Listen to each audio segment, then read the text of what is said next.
Hello दोस्तों, स्वागत है आप लोगों का मेरे यूट्यूब चैनल टेक्निकल प्रवचन में। आज मैं आप लोगों के लिए स्पेशल टॉपिक लेके आया हूं जो कि फ्यूल सप्लाई सिस्टम का ही एक पार्ट है। पहले मैं आप लोगों को बता दूं कि पहले वीडियो में मैंने आप लोगों के लिए जो है कि fuel supply system in diesel engine लाया था। और आप लोग ये भी जानते हैं कि 31 अक्टूबर को एग्ज़ाम होने वाला है MSWDES का BRO में। तो BRO के एग्ज़ाम को देखते हुए हम लोग जो है कि पूरा सिलेबस कवर करने की कोशिश कर रहे हैं। तो वो उसी से रिलेटेड ये जो है कि टॉपिक जो हमारा fuel injector and design of combustion chamber, वो फ्यूल सप्लाई सिस्टम का ही दूसरा पार्ट है। और आप लोग जानते ही हैं कि इंजेक्टर और कंबशन चेम्बर जो है कि फ्यूल सप्लाई सिस्टम में बहुत ही अपना इंपॉर्टेंस रखता है। हो सकता है कि इंजेक्टर से रिलेटेड बहुत सारे क्वेश्चन आ जाएँ DES के लिए, तो उसमें जो है कि हम लोगों को पहले से तैयारी करके रखनी पड़ेगी। और दोस्तों, वीडियो को स्टार्ट करने से पहले मैं आप लोगों को ये भी बता दूं कि जो है कि अगर आप लोग जो है कि BRO MSWDES की तैयारी करना चाहते हैं और उसके सारे वीडियोस देखना चाहते हैं, तो वो मेरे प्लेलिस्ट यूट्यूब के प्लेलिस्ट में जाके जो है कि वहाँ पे आपको BRO एग्ज़ाम 2021 मिल जाएगा। BRO 2021 को क्लिक करेंगे तो उसमें जो है कि MSWDES से रिलेटेड सारे वीडियोज़ वहाँ पे मैं अपलोड करता जाता हूँ। तो दोस्तों, उसी सीरीज़ में ये दूसरा वीडियोज़ है मेरा।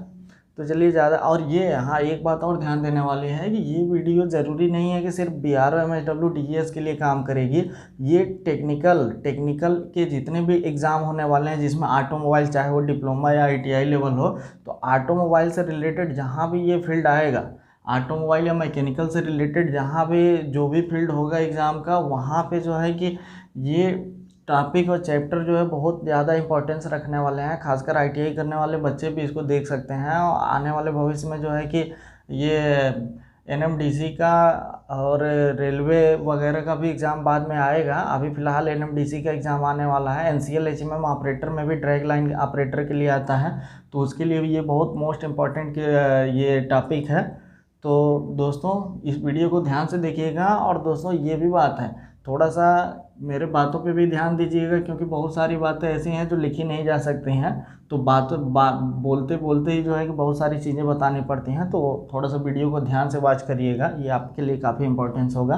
तो चलिए ज़्यादा समय ना लेते हुए आते हैं अपने टॉपिक पे। तो दोस्तों देखिए, ये होता है टॉपिक है हमारा fuel injector and design of combustion chamber. तो सबसे पहले हम फ्यूल इंजेक्टर के बारे में बात करेंगे।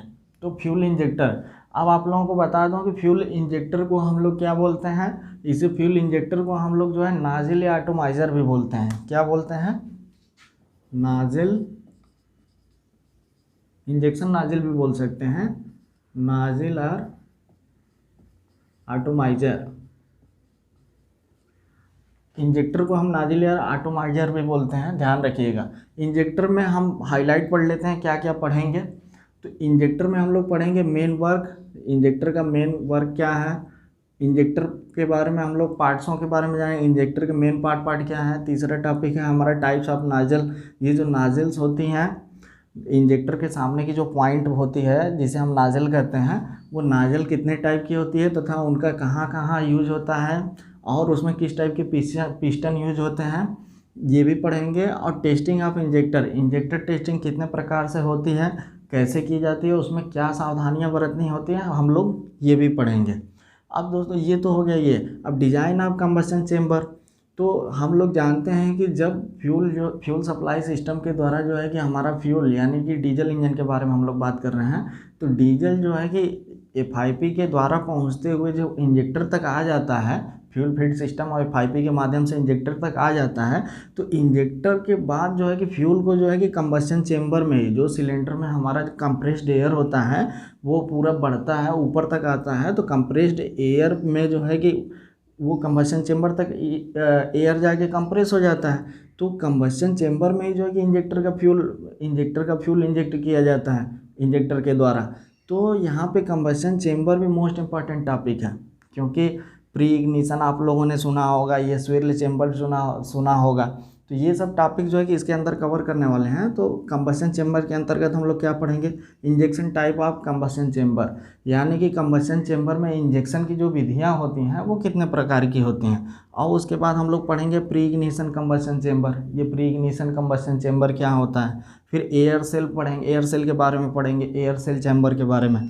फिर वहाँ हम लोग पढ़ेंगे स्विरली चैम्बर के बारे में। स्विरली चैम्बर क्या होता है, टर्बुलेंस वगैरह का नाम सुना होगा, टर्बुलेंस कहाँ कम होता है, टर्बुलेंस कहाँ ज़्यादा होता है, ये सब देखेंगे। सेंटर स्फेयर के बारे में बात करेंगे और हीटर प्लग के बारे में बात करेंगे। ठीक है दोस्तों, तो आते हैं हम लोग सीधे अपने मेन टॉपिक पे। अब main work of injector. Injector का मेन, सबसे पहले तो हम लोग जान लेंगे कि इंजेक्टर क्या है। इंजेक्टर देखिए, किसी भी बहते हुए लिक्विड को एक सीमित स्थान पर प्रवेश करा देना है, इंजेक्ट करा देना ही इंजेक्शन कहलाता है। तो यहाँ पे इंजेक्टर का काम सिर्फ उतना ही नहीं है। इंजेक्टर का काम ये है कि जो FIP के द्वारा इंजेक्टर प्रेशर के साथ इंजेक्टर में फ्यूल आया है, उसको जो है कि वो ऐसे स्प्रे करें, यानी ऐसे इंजेक्ट करें कि वो कंबशन चेम्बर में जहाँ पे हवा जो है कंप्रेस्ड एयर घूम रही हैं, वहाँ पे वो इतना स्प्रे टाइप का जाए, इतना एटमाइजेशन जैसे फॉग टाइप का, जैसे हम लोग फॉग स्प्रे यूज़ करते हैं ना, तो इंजेक्टर ऐसा स्प्रे करे फ्यूल को कि वो तुरंत जाते ही कंबशन चेम्बर में जो है कि अच्छे से मिल जाए, एटमाइज्ड हो जाए, अच्छे से मिल जाए, जिससे कि जो है कि हमारा ईंधन जो है पूर्ण रूप से जल सके पावर स्ट्रोक में।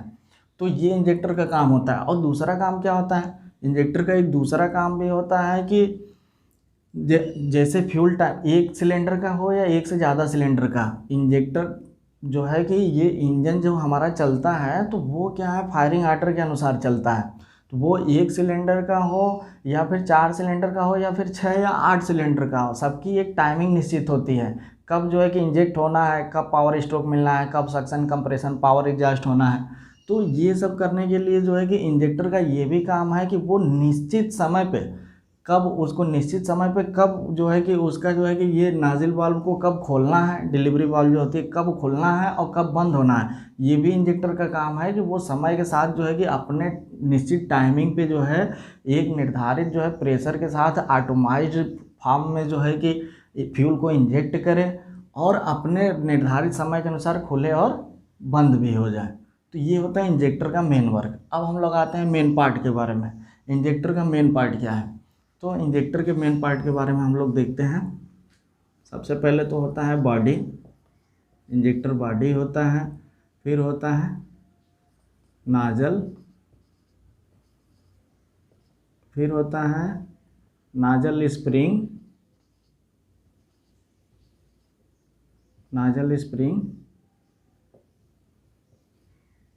फिर क्या होता है दोस्तों, नाजल हो गया, नाजल स्प्रिंग हो गया, आप लोगों का छूटने ना पाए इसीलिए जो है कि एक होता है overflow return pipe, overflow return pipe, ठीक। और उसके बाद होता है अपना स्पिंडल होता है। उसके बाद जो क्या होता है, प्रेशर एडजस्टिंग स्क्रू होता है, जिससे हम इंजेक्टर के द्वारा स्प्रिंग पे ये प्रेशर एडजस्टिंग स्क्रू लगा होता है, टाइट करते हैं तो प्रेशर बढ़ता है और लूज करते हैं तो प्रेशर कम होता है। प्रेशर एडजस्टिंग स्क्रू होता है। ये हो गया दोस्तों। अब जो है इसमें फ्यूल इनलेट का जगह भी होता है, फ्यूल इनलेट हो गया। अब लॉक नट भी होता है एक,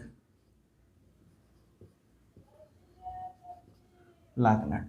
तो दोस्तों ये मेन पार्ट हो गया, इंजेक्टर बॉडी हो गई, नाजिल हो गया, नाजल स्प्रिंग हो गया, ओवरफ्लो रिटर्न हो गया, पाइप यहाँ पे लिखना भूल गए हैं, ओवरफ्लो रिटर्न पाइप हो गया, स्पिंडल हो गया, प्रेशर एडजस्टिंग स्क्रू हो गया, हाँ फ्यूल इनलेट का एक स्थान होता है वो हो गया, और लॉक नट हो गया। ये हो गया इंजेक्टर के मेन पार्ट। अब हम लोग आते हैं टाइप्स ऑफ नाजिल। तो सबसे पहले हम लोग टाइप्स ऑफ नाजिल पढ़ने से पहले नाजिल के पार्टों के बारे में जान लेंगे, इसके भी अलग अलग पार्ट होते हैं। ये हो गया दोस्तों इंजेक्टर का। अब हम लोग टाइप्स ऑफ नाजिल के बारे में जान लेते हैं। नाजिल में क्या क्या होता है, नाजिल में नीडल वाल्व होता है, नाजिल में नीडल वाल्व होता है, एक वाल्व सीट भी होती है, ठीक दोस्तों, वाल्व सीट भी होती है,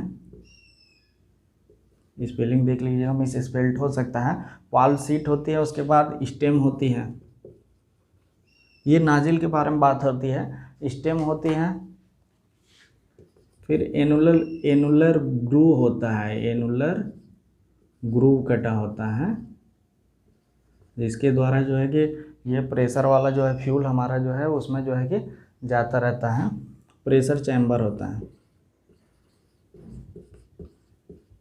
प्रेशर चैम्बर होता है, और उसके बाद वो पिंटल होती है, जिसे हम होल भी कहते हैं, पिंटल या होल होता है।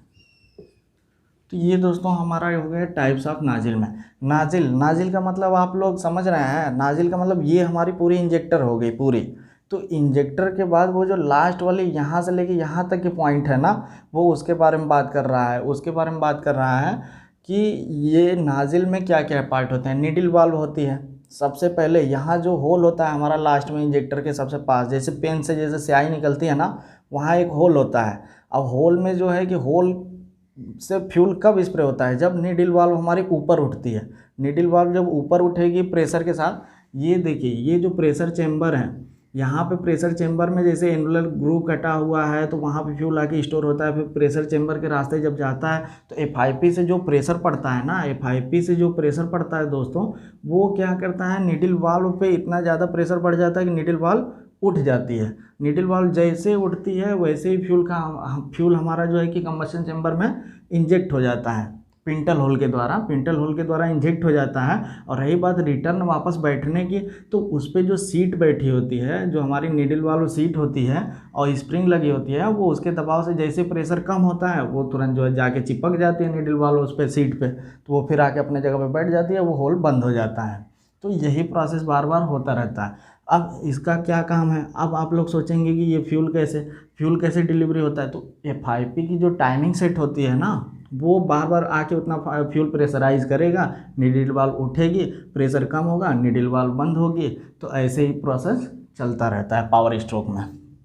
तो ये दोस्तों हो गया टाइप्स ऑफ नाजिल में। पहले सबसे पहले पार्ट जान लिए, अब हम लोग जो है कि नाजिल के टाइप के बारे में जानेंगे। तो यहाँ पे बात करते हैं टाइप्स ऑफ नाजिल। देखिए दोस्तों, ये नाजिल हो गया, टाइप्स ऑफ नाजिल जो है कि 3 टाइप का होता है। होल बेसिस होता है, होल बेसिस हो गया। तो होल बेसिस में जो क्या है हमारा, सिंगल होल होता है, और मल्टीपल होल होता है। ये सिंगल होल हो गया, मल्टीपल हो गया। दूसरा क्या होता है, टाइप्स ऑफ नाजिल 3 टाइप का होता है। होल बेसिस पे सिंगल होल मल्टीपल हो गया। दूसरा होता है पिंटल टाइप होता है, पिंटल टाइप।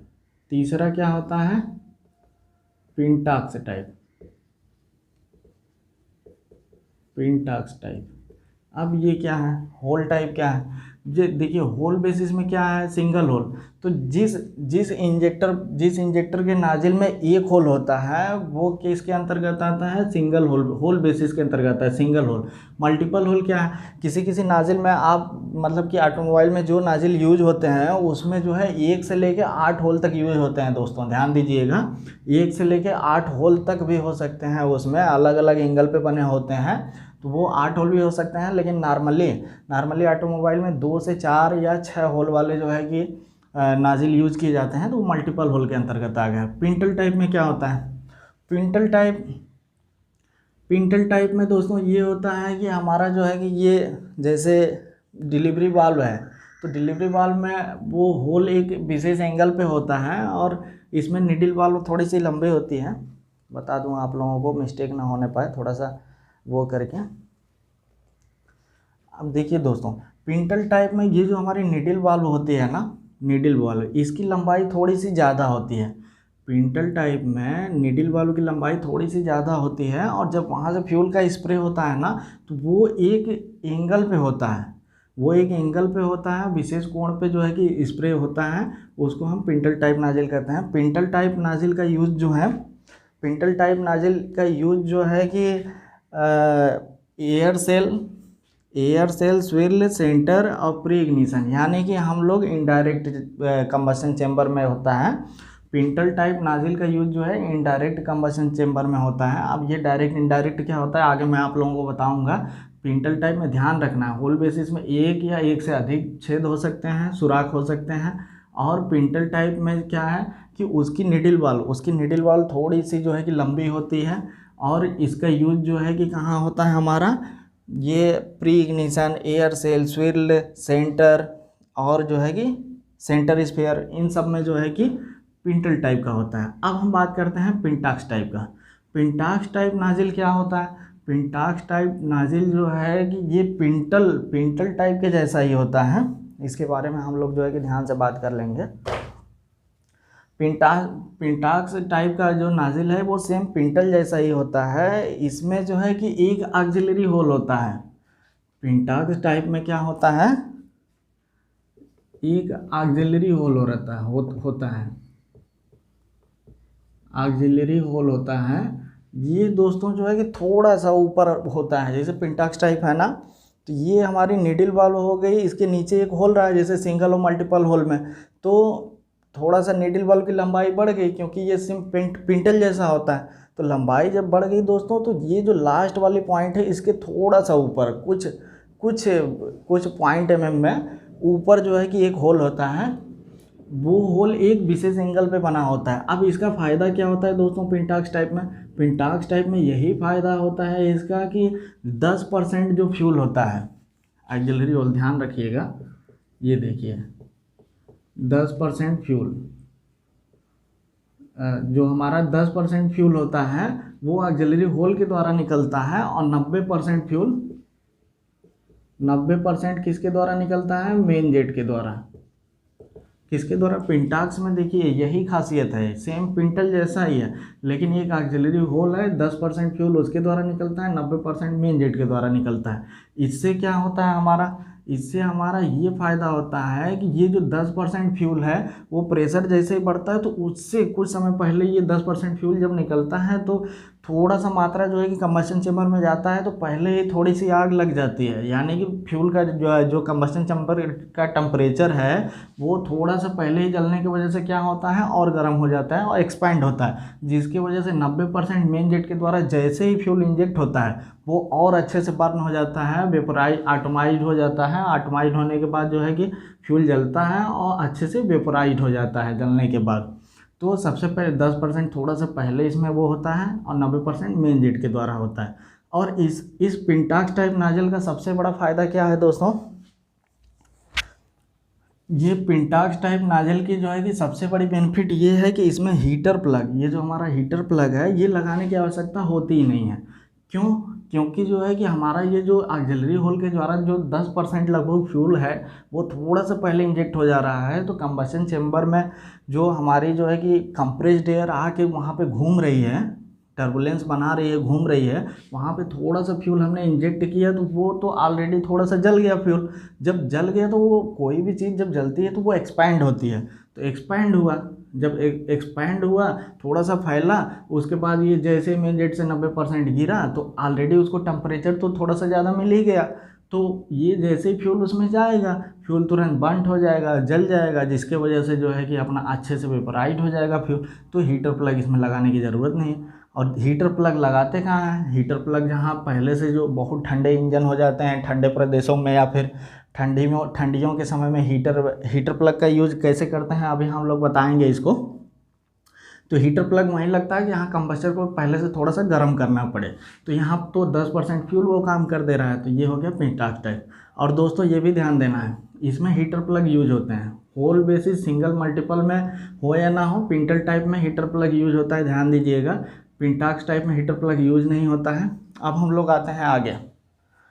तो ये हो गया दोस्तों जो है कि टाइप्स ऑफ नाजल के बारे में। अब हम लोग जानेंगे टेस्टिंग ऑफ इंजेक्टर के बारे में, इंजेक्टर टेस्टिंग कैसे होती है। तो दोस्तों इंजेक्टर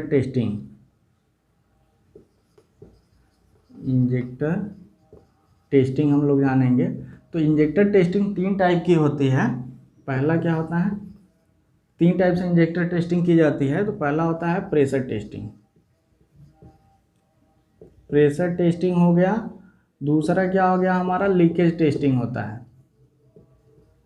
लीकेज टेस्टिंग होता है, और तीसरा क्या हो गया, स्प्रे टेस्टिंग होता है। तो दोस्तों क्लियर होना चाहिए, हमारा इंजेक्टर जो है पहला जो है 3 टाइप से किया जाता है इंजेक्टर टेस्टिंग, और ये इंजेक्टर टेस्टर मशीन के द्वारा किया जाता है, ध्यान रखिएगा। पहला होता है प्रेशर टेस्टिंग, दूसरा होता है लीकेज टेस्टिंग, तीसरा होता है स्प्रे टेस्टिंग। प्रेशर टेस्टिंग हम लोग कैसे करते हैं, तो प्रेशर टेस्टिंग हम लोग ये करते हैं कि ये इंजेक्टर टेस्टर मशीन पे जो है कि हम लोग लगाते हैं, उसके बाद जो है कि उसमें, हाँ दोस्तों देखिए, इंजेक्टर प्रेशर टेस्टर पे लगा के जो है कि पंप को चालू कर देते हैं, और जिसके बाद हम लोग प्रेशर देखते हैं। अगर प्रेशर कम आ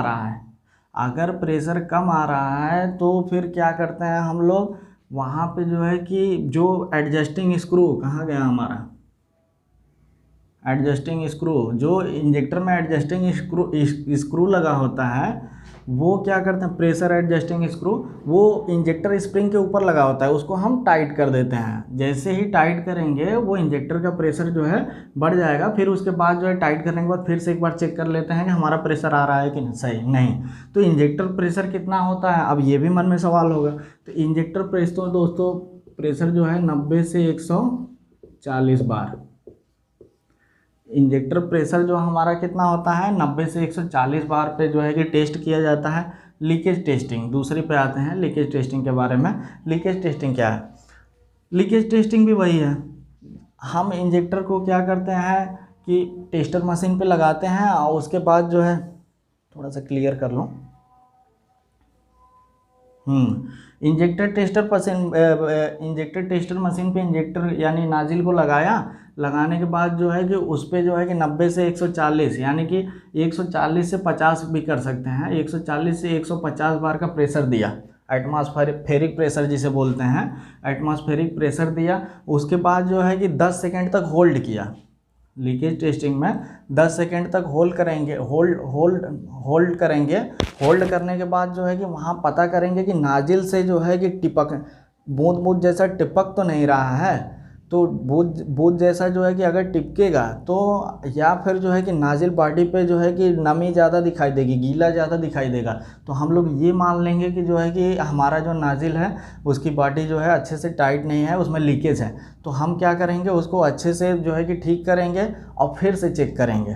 ठीक है दोस्तों, तो ये हो गया हमारा लीकेज टेस्ट। अब ये क्या है, जैसे एक क्वेश्चन और होता है, ड्रिबलिंग क्या होता है, ड्रिबलिंग क्या होता है। तो ड्रिबलिंग दोस्तों, जो इंजेक्टर के द्वारा फ्यूल इंजेक्ट होता है हमारा, वो बूंद बूंद टपकता है, टप टप टपकता है, वो हमारा होता है ड्रिबलिंग, उसे हम ड्रिबलिंग कहते हैं।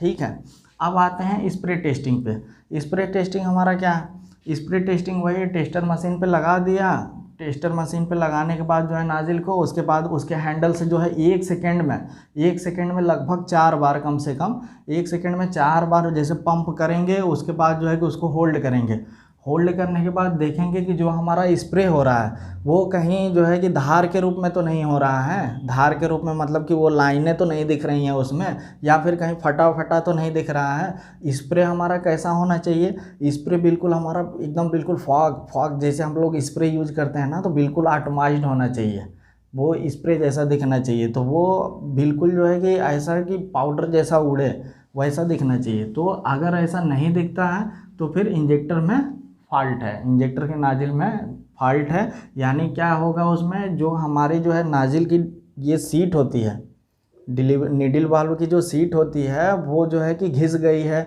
या प्रॉपर बैठी नहीं है। तो उस स्प्रे टेस्टिंग में क्या करते हैं कि उस नीडल वाल्व सीट को निकालते हैं। नीडल वाल्व सीट को निकालने के बाद जो वाल्व लैपिंग प्रोसेस होती है, वो हैंड से भी होती है, मशीनों से भी होती है। वाल्व लैपिंग प्रोसेस के द्वारा हम क्या करते हैं, उसमें एक मटेरियल भी लगाए जाते हैं घिसने के लिए, घिस के एक वाल्व लैपिंग स्टिक आती है, उसके द्वारा घिस के, और स्प्रे का क्या करते हैं, सीट का जो है कि अच्छे से फिनिशिंग करते हैं। फिर उसके बाद सीट को नीडल पे बैठाते हैं और फिर से स्प्रे टेस्ट करते हैं। अगर ठीक आया तो फिर ठीक है, नहीं आया तो फिर या तो सीट को बदलेंगे या फिर जो है कि फिर से थोड़ा सा और सा मेंटेन करेंगे। तो ये हो गया दोस्तों हमारा इतना, ये इंजेक्टर टेस्टिंग वगैरह हो गई। वीडियो काफ़ी लंबा हो रहा है। तो दोस्तों एक चीज़ और बता दो, इसमें आप लोगों के लिए मोस्ट इम्पॉर्टेंट है, जो एग्ज़ाम में आ सकता है। तो दोस्तों देखिए, जो हमारा इंजेक्टर का प्रेशर होता है, इसको नोट कर लीजिएगा ध्यान से। इंजेक्टर प्रेशर, इंजेक्टर प्रेशर हमारा कितना होता है 1500 से 2000 psi, या फिर जो है कि हम लोगों ने कहा यहाँ देखा ना 90 से 140 बार या फिर 150 बार भी कर सकते हैं। इंजेक्टर प्रेशर के बारे में बात हो गया। अब air, compressed air pressure, compressed air pressure कितना होता है? तो कंप्रेस्ड एयर प्रेशर जो है कि आप लोग जानते हैं कि 550 से लेके 800 psi होता है। ये दोस्तों कंप्रेस्ड एयर प्रेशर जो होता है 550 लेके 800 psi होता है। और इसमें हम बात करते हैं कि जो प्रेशर्ड एयर होती है उसका टेम्परेचर कितना होता है। जो हमारी जो है कंप्रेस्ड एयर है उसका टेम्परेचर कितना होता है? तो दोस्तों कंप्रेस्ड एयर का टेम्परेचर जो है 500 डिग्री सेल्सियस से लेके 700 डिग्री सेल्सियस होता है। कितना होता है? तो ये देखिए ध्यान देने वाली बात है। जो हमारा इंजेक्टर है, इंजेक्टर प्रेशर कितना होता है 1500 से 2000 psi होता है, या 90 से 140 या 150 बार कह लीजिए। केजीएफ में भी होता है, केजीएफ में भी 130 से लेके 170-80 केजीएफ पर सेंटीमीटर स्क्वायर होता है, ध्यान दीजिएगा। बाकी कंप्रेस्ड एयर का प्रेशर जो है 550 से लेके 800 psi होता है, एग्जाम में पूछ सकता है ये। और कंप्रेस्ड एयर जो होती है उसका तो प्रेशर हो गया 550 से लेके 800 psi। कंप्रेस्ड एयर का जो टेम्परेचर होता है वो कितना होता है? वो 500 से लेके 700 डिग्री सेल्सियस होता है। तो दोस्तों ये हो गया हमारा। अब आते हैं हम एक चीज़ और, ये जो हमारा जो होल बेसिस सिंगल और मल्टीपल होल है, तो आप लोगों के मन में होगा कि ये जो होल होते हैं नाजिल में नीडल वाल्व के नीचे, ये होलों का साइज क्या होता होगा?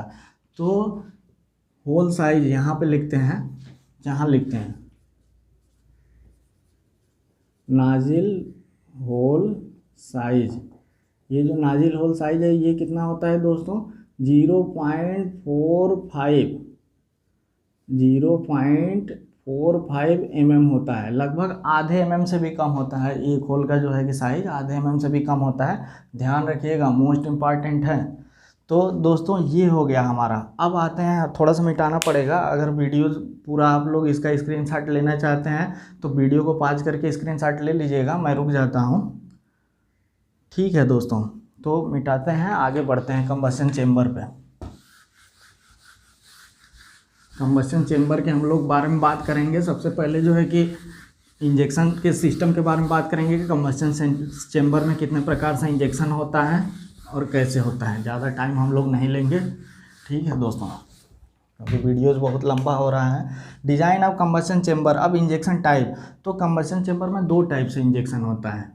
एक होता है डायरेक्ट इंजेक्शन, डायरेक्ट जिसे हम जो है कि सॉलिड इंजेक्शन भी बोलते हैं, ध्यान दीजिएगा, डायरेक्ट या सॉलिड इंजेक्शन साइड में ही लिखते हैं। दूसरा होता है इनडायरेक्ट,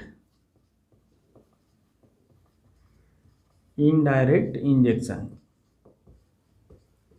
ये कंबशन चेम्बर में इंजेक्शन की बात हो रही है दोस्तों। एक और था, अभी पिछले चैप्टर में मैंने आप लोगों को पढ़ाया था फ्यूल सप्लाई सिस्टम के अंतर्गत, तो वो था क्या? एयर ब्लास्ट इंजेक्शन, या फिर जो है कि एयरलेस इंजेक्शन। वो क्या था कि डीजल हमारा जो फ्यूल है वो टैंक से लेके इंजेक्टर के बाद कंबशन चैम्बर तक कैसे पहुंचाया जा रहा है उसके बारे में बात हो रही थी। लेकिन यहाँ पे फ्यूल को इंजेक्टर से कंबशन चैम्बर में कैसे डाला जा रहा है, किन विधियों के द्वारा, यहाँ पे उसकी बात हो रही है। तो डायरेक्ट सॉलिड इंजेक्शन और इनडायरेक्ट इंजेक्शन। ठीक दोस्तों, अब देखिए डायरेक्ट इंजेक्शन तो सिंगल होल हो गए, मल्टीपल होल हो गए, होल बेसिस इंजेक्शन इसमें काम करते हैं। और आजकल के कॉमन गाड़ियों में जो बड़े बड़े प्रेशर की जो गाड़ियां होती हैं उसमें डायरेक्ट सॉलिड इंजेक्शन का यूज़ किया जाता है। इनडायरेक्ट सॉलिड इंजेक्शन का यूज़ कहाँ होता है? तो दोस्तों इनडायरेक्ट सॉलिड इंजेक्शन के अंतर्गत हमारे जो है कि ये pre ignition chamber, air cell, fuel centre, ये सब जो है कि हीटर प्लग वगैरह का यूज ये हमारा इनडायरेक्ट इंजेक्शन के अंतर्गत आता है। अब दोस्तों हम लोग आगे बढ़ते हैं। प्री इग्निशन कंबशन चेम्बर, ये pre ignition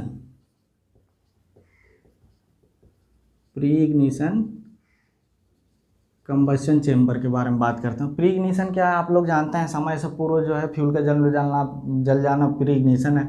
pre ignition combustion chamber, इसमें कंबशन चेम्बर में दोस्तों एक ऑक्सिलरी चेम्बर बनाया जाता है। एक छोटा सा जो है कि कंबशन चेम्बर में एक ऑक्सिलरी अलग से चेम्बर बनाया जाता है, जिसका फेस जो होता है, मुंह होता है, वो मेन कंबशन चेम्बर से ही खुला हो जाता है, खुला जाता है। इसमें एक ऑक्सिलरी चेम्बर होता है और प्लस मेन चेम्बर होता है। और इसमें दोस्तों जो है कि प्री इग्निशन कंबशन चेम्बर में आप लोगों को पता है पिंटल टाइप नाजिल यूज होता है। तो auxiliary chamber, main chamber, auxiliary chamber में हीटर प्लग लगा होता है। ये हो गया दोस्तों हीटर प्लग। हीटर प्लग लगाता होता है, जैसे हम गाड़ी को स्टार्ट करते हैं, यहाँ पे हीटर प्लग का काम भी देख लेते हैं कैसे क्या होता है। सबसे पहले गाड़ी होती है, गाड़ी को हम की को ऑन करते हैं, पहले वो क्या दिखाएगा, रन मोड में दिखाएगा। रन मोड में दिखाएगा, हल्का रेड कलर की एक बत्ती आती है, वो स्टार्ट होने के लिए मतलब कि वो प्री चेम्बर को क्या करता है, हीट करता है। जैसे ही प्री चेम्बर लगभग नॉर्मल टेम्परेचर पे जितना ज़रूरत है उतना हीट हो गया, वो बत्ती बुझ जाती है। उसके बाद जो है स्टार्टिंग का ऑप्शन है, स्टार्टिंग का जो है कि उसमें दिखाने लगता है सिंबल। उसके बाद हम लोग क्या है, की को ऐठ देते हैं। की को ऐठने के बाद जो है कि कुछ सेकंड में इंजन हमारा स्टार्ट हो जाता है। ये हो गया हीटर प्लग का यूज। हीटर प्लग यहाँ ख़त्म। अब यहाँ पे देखिए ऑक्सिलरी चेम्बर में हीटर प्लग लगा और थोड़ा सा हीट किया टेम्परेचर को, जिससे क्या है, अब कंप्रेस्ड एयर की जो कंप्रेस्ड एयर थे हमारे यहाँ पे समझना ज़रूरी है, क्योंकि सभी में वही रूल फॉलो होगा। कंप्रेस्ड एयर हमारा दबा तो वो क्या करेगा, मेन चेम्बर से आके ऑक्सिलरी चेम्बर जो साइड में थोड़ा सा था, वो क्या किया कि वहाँ पे घूम रहा है हवा। हवा जो है कि काफ़ी तेज़ी से घूम रहा है, क्योंकि उसका प्रेशर बहुत ज़्यादा है। वहाँ पे हम जो है कि हीटर प्लग के द्वारा थोड़ा सा हीट देते हैं तो वो हवा जल जाता है, जिससे क्या होता है, वहाँ जो है कि टेम्परेचर बढ़ता है और हवा फैलती है। कंप्रेस्ड एयर जलने के बाद फैलती है, जिसके बाद तुरंत हमारा मेन चेम्बर में क्या होता है, इंजेक्ट होता है, फ्यूल इंजेक्ट होता है। जैसे ही तो वो क्या है, पहले से ही थोड़ा गर्म टेम्परेचर पाता है, तो चैम्बर जो है कि बहुत तेज़ी से जो है कि उसमें फ्यूल जो है कि एटमाइज्ड होकर जलने के बाद वेपराइज्ड होता है, जिससे हमारा फ्यूल जो है कि बहुत अच्छे से बर्न हो जाता है और हमें अच्छी पावर प्राप्त होती है। ये हुआ जो है प्री इग्निशन चैम्बर का फ़ायदा। तो हीटर प्लग, और हीटर प्लग लगा कहाँ होता है, तो दोस्तों हीटर प्लग जो है कि इंजेक्टर के पास ही ऑक्सिलरी जो चैम्बर होता है उसी में हीटर प्लग का यूज होता है। हीटर प्लग की बॉडी माइका की बनी है, चीनी मिट्टी की बनी होती है, ध्यान दीजिएगा। अब आते हैं हम लोग एयर सेल चैम्बर। तो जैसे सेम इसका प्रोसेस रहा, एयर सेल चैम्बर में क्या होता है, एयर सेल चैम्बर में दोस्तों ये होता है हमारा कि ये जो पिस्टन है, देखिए दोस्तों, एयर सेल को छोड़ते हैं, अभी यहाँ पे आते हैं डायरेक्ट या सॉलिड इंजेक्शन में। एक टॉपिक छूट गया, डायरेक्ट या सॉलिड इंजेक्शन में हमारा जो है कॉनकेव टाइप का पिस्टन यूज होता है। कॉनकेव टाइप पिस्टन का यूज होता है। अब ये पिस्टन होता कैसा है, डायरेक्ट सॉलिड इंजेक्शन में कॉनकेव टाइप पिस्टन का यूज होता है, जहाँ पे जो है कि पिस्टन गोल होता है, बीच में गड्ढा होता है, और इंजेक्शन को, जो फ्यूल इंजेक्शन जो है वो डायरेक्ट सीधे मिडिल पे सेंटर पे किया जाता है, जिसके वजह से हमारा फ्यूल जो है कि अच्छे से जल सके। और दूसरी बात, एक मोस्ट इम्पॉर्टेंट चीज़ है कि डायरेक्ट सॉलिड इंजेक्शन में टर्बुलेंस कम मिलता है। क्या होता है, टर्बुलेंस कम प्राप्त होता है, ध्यान रखिएगा, ये जो है कि मोस्ट इम्पॉर्टेंट है। डायरेक्ट में जो है टर्बुलेंस कम प्राप्त होता है, और इसमें क्या होता है, टर्बुलेंस अधिक प्राप्त होता है। इनडायरेक्ट में, यानी इनडायरेक्ट के अंतर्गत ये जितने भी आ रहे हैं, pre ignition, air cell, swirl और जो है कि सेंटर स्पेयर, इसमें क्या होता है, टर्बुलेंस अधिक प्राप्त होता है। ध्यान दीजिएगा दोस्तों, बहुत मोस्ट इंपॉर्टेंट है। तो इसमें कॉनकेव टाइप का पिस्टन यूज होता है, जो सिंपल होता है, बीच में पिस्टन के पूरा फ्लैट गड्ढा होता है, उसी में फ्यूल को इंजेक्ट कराया जाता है सीधे बीच में, जिसके वजह से फ्यूल अच्छे से बर्न हो सके। इनडायरेक्ट में क्या है, फ्यूल को बिल्कुल जो है कि डायरेक्टली सेंटर पे बर्न नहीं कराया जाता है, थोड़ा इधर उधर एंगल वगैरह उसमें बना के सेट किया जाता है। तो ये हो गया दोस्तों। अब हम बात करते हैं एयर सेल चैम्बर के। एयर सेल चैम्बर में क्या है, जैसे यहाँ पिस्टन कॉनकेव टाइप का है, वैसे ही पिस्टन तो लगभग वैसा ही रहता है, लेकिन फ्यूल का जो एंगल होता है, फ्यूल इंजेक्ट करने का एंगल ऐसा सेट किया जाता है कि वो क्या है, सिलेंड्रिकल आकार में पड़े, बेलनाकार में, सॉरी बेलनाकार वाले जगह पे, रेक्टेंगल वाले बेलनाकार वाले जगह पे जो है कि इंजेक्ट कराया जाता है। जिसके वजह से क्या है, फ्यूल हमारा अच्छे से टर्बुलेंस प्राप्त करे और अच्छे से जल सके। स्विरल चेंबर के बारे में बात करते हैं। स्विरल चेंबर हमारा क्या होता है, पिस्टन तो सेम है, पिस्टन हमारा सेम है। अब उसमें क्या है, एक होल ऐसा ऊंचा कर दिया जाता है जिसके वजह से एयर यहाँ आती है और यहाँ पे वृत्ति गति करने लगती है। स्विरल चेंबर के बारे में बात हो रही है। ये पिस्टन हो गया हमारा, यहाँ से एयर आई और यहाँ पे क्या है, वृत्ति गति कर रही है, सर्कुलर मोशन बहुत तेज़ी के साथ कर रही है, जिससे हमें टर्बुलेंस ज़्यादा प्राप्त होता है। और जैसे ही फ्यूल इंजेक्ट होता है वो क्या है, फ्यूल को बहुत तेज़ी से एटमाइज्ड करके वेपराइज्ड कर देती है। वो हमारा स्विरल चेंबर हो गया।